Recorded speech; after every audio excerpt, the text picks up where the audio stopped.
Sir చాలా చెప్పారు, చాలా ఇనిషియేటివ్స్. ఒక విమర్శ ఏంటంటే మీరు ప్రతిసారి ఉన్న 5 సంవత్సరాల టర్మ్లో టూ మెనీ ఇనిషియేటివ్స్ తీసుకుంటారు. క్వాంటమ్ కంప్యూటింగ్ అంటున్నారు, క్వాంటమ్ వ్యాలీ అంటున్నారు, డ్రోన్స్ అంటున్నారు. డ్రోన్ కార్పొరేషన్ కూడా పెట్టారు లాస్ట్ టైం యాక్చువల్గా. ఆ తర్వాత మధ్యలో ఎటు పోయిందనుకోండి. తర్వాత కాంటెంట్ కార్పొరేషన్ కూడా పెట్టారు లాస్ట్ టైం, అది ఏమైందో కూడా తెలియదు. ఇప్పుడు మధ్యలో అది కూడా పోయింది. స్పేస్ అంటున్నారు, స్పేస్ మీద కూడా ఒకటి చేస్తామని. ఏరో స్పేస్ అంటున్నారు. సో ఇట్లా చాలా వాటిల్లో చేతులు పెట్టడం వల్ల వాటిని ఒక కొలిక్కి తీసుకురావడానికి సమయం చాలా అవసరం అవుతుంది. కనీసం 2 టైమ్స్ అన్నా కావాలి, 10 సంవత్సరాలన్నా కావాలి టైము. అయినా కూడా మీరు గతంలో 1-2 దెబ్బలు తగిలినా సరే మీరు దాన్ని మాత్రం వదలటం లేదు. ఇన్ని ఇనిషియేటివ్స్ నిజానికి ఇవాళ మీరు ఎన్ని ఇనిషియేటివ్స్ తీసుకున్నారో మీకే గుర్తులేదు. అవి లిస్ట్ అవుట్ చేస్తే ఒక 100 ఉంటాయి. సైమల్టేనియస్గా చాలా కార్యక్రమాలు చేస్తున్నారు. ఒకేసారి అన్ని కార్యక్రమాలు చేపట్టడం అవసరమా? అంటే మీరు భోజనం చేసినప్పుడు ఏమేమి తిన్నారు? రైస్ అయితే తిన్నారా? మీలాగనే తక్కువ తింటున్నామండి ఇప్పుడు.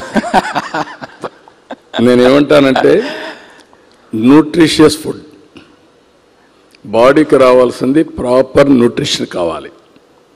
ఆ న్యూట్రిషన్లో మైక్రో న్యూట్రియంట్స్ ఉన్నాయి, అన్నీ ఉంటేనే బాడీ కూడా పనిచేస్తుంది. సొసైటీలో కూడా డిఫరెంట్ క్యాలిబర్ ఉండే ఇండివిజువల్స్ ఉన్నారు. అవకాశాలు అందిపుచ్చుకోగలిగితే ఏదైనా సాధ్యం. అగ్రికల్చర్ని లాజికల్గా తీసుకెళ్ళాలి, ఇండస్ట్రీని లాజికల్గా తీసుకెళ్ళాలి, సర్వీస్ సెక్టర్ని లాజికల్గా తీసుకెళ్ళాలి. ఇవన్నిటికీ మళ్ళీ ఇంటిగ్రేషన్ టెక్నాలజీ ఎక్కడికక్కడ. ఆ రోజు నేను హైదరాబాద్లో ఉన్నప్పుడు మీరు అన్నారు ఒక మాట, 9 సంవత్సరాలు నేను సమాంతరంగా అన్నీ తీసుకెళ్ళాను. దాని ఫలితాలు ఈరోజు ప్రజలు అనుభవించే పరిస్థితికి వచ్చారు. కేంద్రం కానీ రాష్ట్రం కానీ ఇది కంటిన్యూస్ ప్రాసెస్. ఇది మేము ఒకసారి పాలసీ తీసుకొచ్చినప్పుడు ఆ పాలసీని అందిపుచ్చుకున్న వాళ్ళు ఆకాశమే హద్దుగా ఎదిగే పరిస్థితి వస్తారు. అందుకనే ఇవన్నీ తీసుకొస్తున్నాం. ఇందులో కూడా నేను ఫోకస్ చేయాల్సింది పీపుల్ సెంట్రిక్. మళ్ళీ పేద ప్రజల్ని సెంటర్ చేసుకుని వాళ్ళని ఎంపవర్ చేయడంలో ఎక్కడికక్కడ ఏమేం చేయాలో అవన్నీ కూడా వర్కౌట్ చేస్తాం. సరే, ఈ మధ్యకాలంలో కొంచెం వివాదాస్పదమైన 2 అంశాల గురించి అడుగుతాను. ఒకటి, అమరావతి 2వ దశ కోసం మళ్ళీ భూసేకరణ చేయాలని చెప్పి ఒక ప్రపోజల్ ప్రభుత్వం ఆమోదించింది. మొదటి దశ నిర్మాణానికే చాలా చిక్కులు వచ్చినాయి, చాలా ఇబ్బందులు వచ్చినాయి. ఇవన్నీ అయిన తర్వాత ఇప్పుడు మళ్ళీ అందుకుంది. అది మీరు అన్నట్టు ఫస్ట్ ఫేజ్ పూర్తి కావడానికే ఈ 3-4 ఏళ్ళు పడుతుంది. అది నిరంతరంగా కొనసాగేది. ఈ సందర్భంలో మళ్ళీ ఇప్పుడు 2వ విడత భూసేకరణ కోసం వెళ్ళడం అనేది అనవసరంగా చిక్కుల్లో పడటమే అనేది చాలామంది ఉద్దేశం. మీరు ప్రధానమైన ఆలోచన ఏంటి దీని వెనక? మీరు గుర్తుపెట్టుకోవాల్సింది ఏంటంటే అభివృద్ధి అనేది ఒక లెవెల్లో ఆగిపోతే అక్కడే ఉండిపోతుంది. ఇక్కడ నా మీద కానీ ఈ ప్రభుత్వం పైన నమ్మకం పెట్టుకొని రైతులు ఫస్ట్ టైం ప్రపంచంలో ఎక్కడ ఇవ్వని విధంగా 33,000 ఎకరాల భూమి, 29,000 మంది రైతులు ల్యాండ్ పూలింగ్ కింద ఇచ్చారు. ఈ కాన్సెప్టే వినూత్నమైన కాన్సెప్ట్. ఇది దీంట్లో నమ్మకం ఏంటి? ఒక నమ్మకమే, ట్రస్ట్.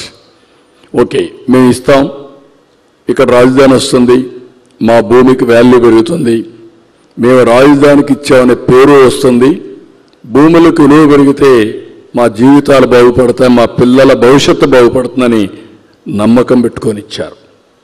ఆ రోజు కూడా ఒకే మాట చెప్పాను, ఇది విన్ విన్ సిచ్యువేషన్. మీరు ల్యాండ్ ఇచ్చారు, నేను ఇక్కడ రాజధాని కడుతున్నా, అదే సమయంలో డబ్బులు ఎక్కడి నుంచి వస్తాయంటే ఇందులో నుంచి ల్యాండ్ మానిటైజేషన్ ప్రాజెక్ట్. ఇది హైదరాబాద్లో ఏం చేశాం, ల్యాండు గవర్నమెంట్ ఉంది, గవర్నమెంట్ ల్యాండ్లో మనం కంపెనీలకు ఇచ్చాం, లేకుంటే డెవలప్మెంట్ స్టార్ట్ చేశాం. దానివల్ల చాలామంది వచ్చి పెట్టుబడులు పెట్టారు, ప్రైవేట్ ల్యాండ్ కూడా కొనుక్కున్నారు. అమరావతిలో ప్రైవేట్ ల్యాండ్, గవర్నమెంట్ ల్యాండ్ లేదు, ఒక్క ప్రైవేట్ ల్యాండే ఉంది. కానీ ఆ ల్యాండ్కి కూడా విలువ కొంతవరకే ఉంది. హైదరాబాద్లో మీరు గుర్తుపెట్టుకోవాలి, హైటెక్ సిటీ కట్టక మునుపు అక్కడ ₹1,00,000 కూడా లేదు విలువ. ఈరోజు ఎంత అక్కడ? 100 కోట్లు. అంటే ఎన్ని రెట్లు పెరిగింది? అంటే దీన్ని బట్టి మనం అర్థం చేసుకోవాల్సింది, ఒక ఇండస్ట్రీ వస్తే అక్కడుండే భూమి విలువ పెరుగుతుంది, ఆదాయాలు పెరుగుతాయి. ఒక రోడ్డు వస్తే పక్కనుండే భూమికి విలువ పెరుగుతుంది. ఒక ఎయిర్పోర్ట్ వచ్చినా, ఒక కాలేజ్ వచ్చినా పెరిగే పరిస్థితి వస్తుంది. ఈరోజు అమరావతిలో ఏదైతే ఉన్నారో రైతులకు అన్యాయం జరిగే పరిస్థితి ఎట్టి పరిస్థితి రానీను. ఇక్కడ చేస్తూనే ఇక్కడికే నేను పరిమితం అయితే రేపు రాబోయే రోజుల్లో అది ఒక చిన్న మున్సిపాలిటీగానో బెస్ట్ మున్సిపాలిటీగా తయారయ్యే పరిస్థితి వస్తుంది. ఈరోజు హైదరాబాద్ ఎందుకు మహానగరం అయింది? ఒకప్పుడు హైదరాబాద్, సికింద్రాబాద్ 2 సిటీలు, పక్కన 9 మున్సిపాలిటీలు. ఈరోజు దాన్ని కలుపుతూ ఒక ఔటర్ రింగ్ రోడ్ వేసి ఒక సైబరాబాద్ నిర్మాణం చేశాం. ఇప్పుడు అది ఒక మహానగరంగా తయారయ్యే పరిస్థితి వచ్చింది.